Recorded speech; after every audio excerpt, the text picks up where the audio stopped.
गेली 8 ते 10 वर्ष झालं मी 1 रुपयाची अपेक्षा न ठेवता इमानदारीनं शिवसेना उद्धव बाळासाहेब ठाकरे या पक्षाचं काम केलं. पक्षवाढीसाठी अंगावरती केसेस घेतल्या, अनेक आंदोलनं केले, पक्षवाढीसाठी खूप काही केलं. पण खासदार साहेबांमुळं वारंवार मला डावलण्यात आलं. स्थानिक लेवलचे पद द्यायचे सोडून मला इतर जिल्ह्यातले मला पद देण्यात आले व मला प्रत्येक वेळेस खासदार साहेबांनी डावलण्यात आलं. असं काय करत होते?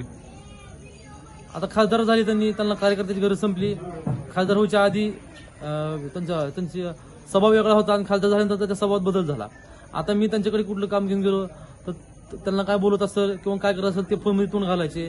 एक सर्वसामान्य म्हणजे मी त्यांना बोलतोय आणि ते एक पुतळा आहेत असं गृहीत धरून ते मला माझ्याशी वागत होते. म्हणजे मी एका पुतळ्याला बोलतोय असं मला वाटत होतं. असं खासदारांमध्ये काय गुण आले ओमराजेंमध्ये की तुमच्या सोबत असं करायला लागले? ते माझ्यासोबतच नाही, त्यांना असं मास लीडर माणूस कोणच नव्हता. तुम्ही ऑल जिल्ह्यामध्ये विचार करा, त्यांच्यापाशी एक तरी मास लीडर माणूस आहे का तुम्ही सांगा मला. ते काय करतात, डायरेक्ट जनता तुम्ही ओमराजे म्हणते, आधीमध्ये नेता ठेवत नाहीत. कारण का उद्या जर मी स्ट्रॉंग झालो, समजा त्यांना तुळजापूर 100 फोन जात असतील, उद्या मी स्ट्रॉंग झालो तर त्यांना 50 फोन जातील, 50 फोन मला येतील, हे त्या भावनेचे आहेत. व उद्या ओमराजे निंबाळकर यांनी पक्षांतर केलं तर ते लोक ओमराजेच्या पाठीमागे येण्यासाठी हे सर्व षडयंत्र चालू आहे. म्हणजे खासदारांनी निवडणुकीच्या आधी आणि निवडणूक झाल्यानंतर वेगळी भूमिका घेतली. कसं? आता तुम्हीच बघा ना, जरांगे पाटलासाठी आधी जरांगे पाटलांना आधी किती वेळेस जाऊन भेटले खासदार व्हायच्या आधी, आणि खासदार झाल्यानंतर जरांगे पाटला त्यांनी एकदा पण भेटले नाहीत.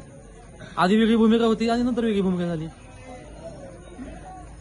खासदारांचं काम कसं वाटतं आता? खासदाराचं काम फक्त फोनवरती आणि रील्सवरती आहे. फक्त वाढदिवसाला शुभेच्छा देणं आणि रील्स करणं आणि भावनिक भाषण करणं, लोकांना राणादादावरती टीका करायचं, दादाबद्दल काही चुकीच्या बातम्या सांगायचं व भावनिक भाषण करून लोकांचा दिशाभूल करायची, हे त्यांचं राजकारण चालू आहे.